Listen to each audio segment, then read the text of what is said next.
my decision, and so we discussed a lot of that back and forth, and tonight each and every one of them, of the three at least that I met with, satisfied that in some instances. But obviously immigration a huge issue here, a huge issue for you. Is there anything that struck a chord with you this evening? Because there was a lot of discussion about building a fence, building a double fence, building a wall, strengthening immigration laws. Is there anyone in particular who you thought made the best case that would sell in the state of Arizona to the Republican Party? Well, to be perfectly candid, I liked exactly what Newt Gingrich had said about really working with the governors of those border states. I think that's really, really important. But that doesn't mean that the other candidates won't do that. I think that we hear from all of them that they understand that that is a huge issue for America and that they need to stand tall and to secure our borders, and that we are a nation of laws and we believe in the rule of law. Okay, thank you so much, Governor. And tell us when you're going to endorse. Back to you, I will. Anderson. Thank you. Yeah, we'll be waiting for that. We're going to take a quick break. When we come back, we're going to play you some of the key moments from this debate. In case you missed any of it, let us know what you think. We're on Facebook, Google+, add us to your circles. Let me know who you think did particularly well. I'm on Twitter right now, @AndersonCooper. Later, we'll also pay tribute to a fallen colleague who snuck into Syria to expose the Assad regime's bombardment of civilians. Marie Colvin, and a French photojournalist killed in the shelling. Marie did the last reporting of her life on this program. We interviewed her last night, just hours before she was killed, to show you the vital work, her life, and her legacy.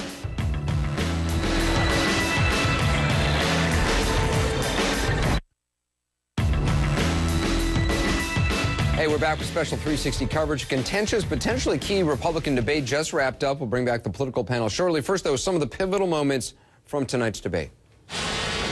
Congressman Paul, you've questioned the fiscal conservative credentials of all these gentlemen, but particularly this week, Senator Santorum. You have a new television ad that labels him a fake. Why? Because he's a fake. I'm real, man. I'm real. Congratulations. I'm real. Thank you. He's out there on television ads right now, unfortunately attacking me for saying that I'm this great earmarker, when he not only asked for earmarks for the Salt Lake Olympics in the order of tens of millions of dollars, sought those earmarks and used them. And he did, as the governor of Massachusetts, $300 or $400 million. I didn't follow all of that, but I can tell you this. I would put a ban on earmarks. Our games are successful. But while I was fighting to save the Olympics, you were fighting to save the bridge to nowhere. Quickly. And you're misrepresenting the facts. You don't know what you're talking about. What happened in the earmark process, it was that members of Congress would ask, formally, publicly request these things, put them on paper, and have them allocated, and have them voted on in committee, have them voted on the floor of the Senate. Congressman Paul, attached to a bill? As part of the bill. And the president can't veto it. He can veto the bill. The whole bill, but he can't veto the earmark. Well, we tried to do that, by the way. I supported the line item veto. That's what I support. Hold on. Since birth control is the latest hot topic, which candidate believes in birth control, and if not, why? As you can see, it's a very popular question. It's a very popular question in the audience, as we can see. But I just want to point out, you did not once in the 2008 campaign, not once did anybody in the elite media ask why Barack Obama voted in favor of legalizing infanticide. Okay? You said that you personally opposed contraceptives, but that you said that you voted for Title X.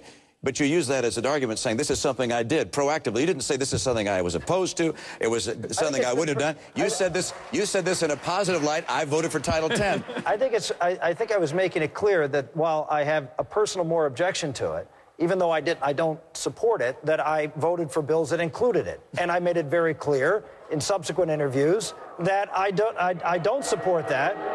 I've never supported it. And on an individual basis have voted against it. Yes, Governor, you balanced the budget for 4 years. You have a constitutional requirement to balance the budget in 4 years. No great shakes. I'm all for it. I'd like to see it federally, but don't go around bragging about something you have to do. Michael Dukakis balanced the budget for 10 years. Does that make him qualified to be president of the United States? I don't think so. Let's bring back the panel. John King, Ari Fleischer, Donna Brazil, Eric Erickson, David Gergen, and Gloria Borgia. Ari, what did you make of Newt Gingrich's comment about President Obama supporting infanticide? Well, you know, I don't know what the transcript would show if you go back to whether reporters ask questions like this, but I really do think there is a case when in debates like this, the mainstream media does focus on Republican social vulnerabilities, what they perceive as those questions. And I'd be fascinated to go back and see what hardball questions they asked to the Democratic candidates when they debated to see if it was just as vigorous on their alleged weak points. That was the point Newt was making. I thought he was going to give the stem winder again back to the media. He kind of pulled his punch on it and let it hang out there. Donna Brazil? Well, I guess I'm a little bit sad that we didn't talk about Satan tonight because I would have had my best evening. Santorum brought him up once. Oh, well, it wasn't enough. We should just leave it behind. But a great Satan. But the truth is that during the 2008 contest, we had a lot of discussion about these issues on the Democratic side, not as much as perhaps Republicans like. But remember, in the Democratic base, our base tend to focus on health care, access to all, equality, justice issues. And, of course, we had a big conversation about the war in Iraq and other important national security issues as well. Anderson, if I could jump in on this one, this reminds me of something, and it finally hit me tonight. In 2010, you had a lot of Democratic analysts and pundits, and a lot of reporters even some of the top echelons of the Republican Party, fretting that the Republicans were becoming the party of no and it was going to hurt them in 2010. And we're seeing this now on this contraception issue that, oh, it's going to drive women to vote for the Democrats. You have reporters fretting about it. You have the Democrats fretting about it. You have the top of the Republicans fretting about it. In 2010, the party of no, it didn't hurt the Republicans. And I'm not quite convinced that this contraception issue 11 months from now, 10 months from now, is going to be hurting the Republican Party. I think it could. I disagree with you there. I think these are issues that are really important to women, and women don't forget these things. And I thought, however, that Santorum handled it well tonight, because when he was asked about it, you know, he said, just because I'm against something doesn't mean that I'm going to legislate against it, which means that he may personally oppose contraception, but doesn't mean that he's going to pass federal legislation that opposes contraception. But I do believe that this could, if it continues, become a serious, real issue. And there is already a gender gap, so that's a problem. I want to go back to that. There has been a gender gap now for some years, as you well know. And that's because many women have moved into a position of thinking, as Donna is arguing, that this is about their reproductive rights. And I thought when this argument first started about the church, that the Republicans were in a very strong position, because it did look like the Obama administration was forcing the Catholic Church into taking positions that were really contrary to their beliefs. But then it is now sort of morphed out of that. Once Obama found his compromise, it's morphed out of that, and it's become a more general conversation about contraception, and even tonight about culture, when Rick Santorum got into what's happening to families. And for a lot of women, it sounds like four white guys who are up there telling them, here's how we're going to control your life. You know what, before you guys continue, I just want to play some of the exchange between Romney and Santorum on contraception. Let's play that. Senator, I just saw a YouTube clip of you being interviewed where you said that you personally opposed contraceptives, but that you said that you voted for Title X. But you use that as an argument, saying this is something I did proactively. You didn't say this is something I was opposed to. It was something I wouldn't have done. You said this in a positive light. I voted for Title X. I think I was making it clear that while I have a personal more objection to it, even though I don't support it, that I voted for bills that included it. And I made it very clear in subsequent interviews that I don't support that. I've never supported it, and on an individual basis have voted against it.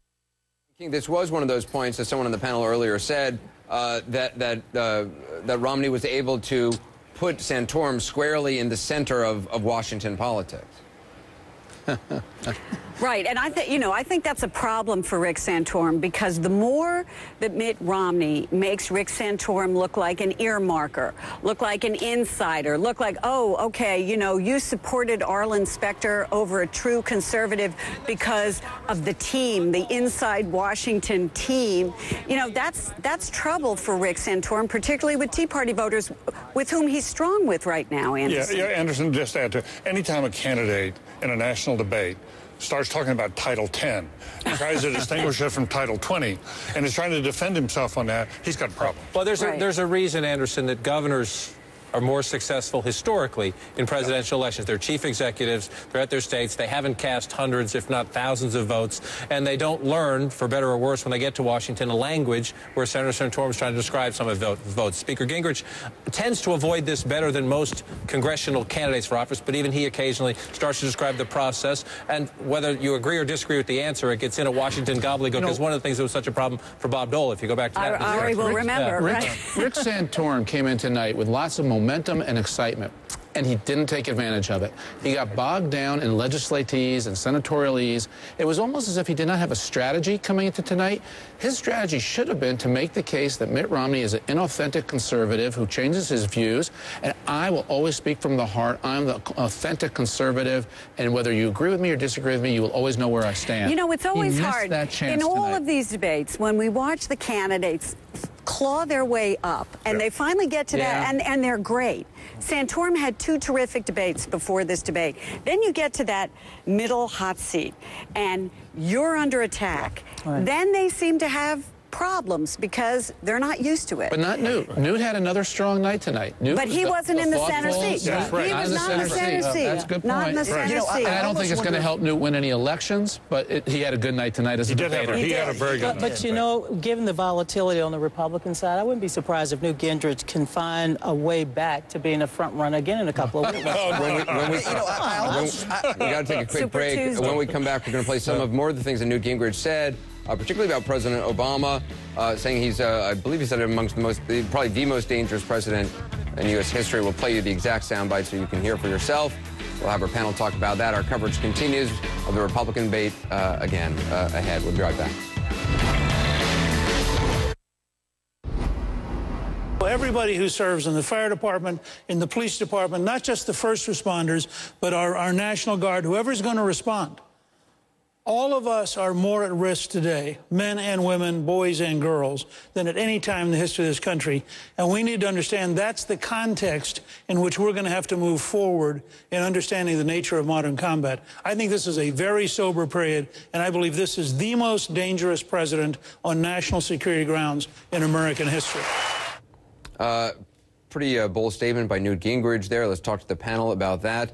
Debate moderator John King is with us, Ari Fleischer, Donna Brazile, Eric Erickson, David Gergen, Gloria Borger. Eric Erickson, do you believe that's an argument that can win for Republicans in the general election, that Obama is the most dangerous president on national security ground?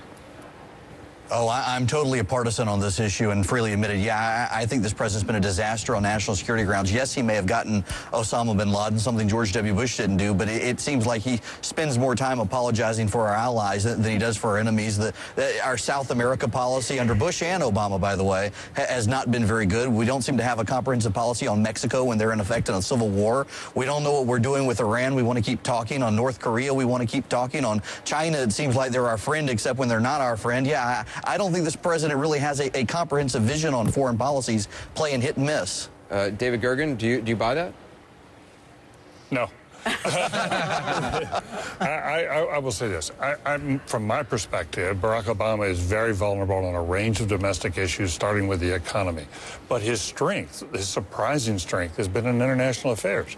He's not only gotten Osama bin Laden, but you know, he didn't get us into a war in Iraq that most Americans oppose. He's getting us out of the war in Iraq.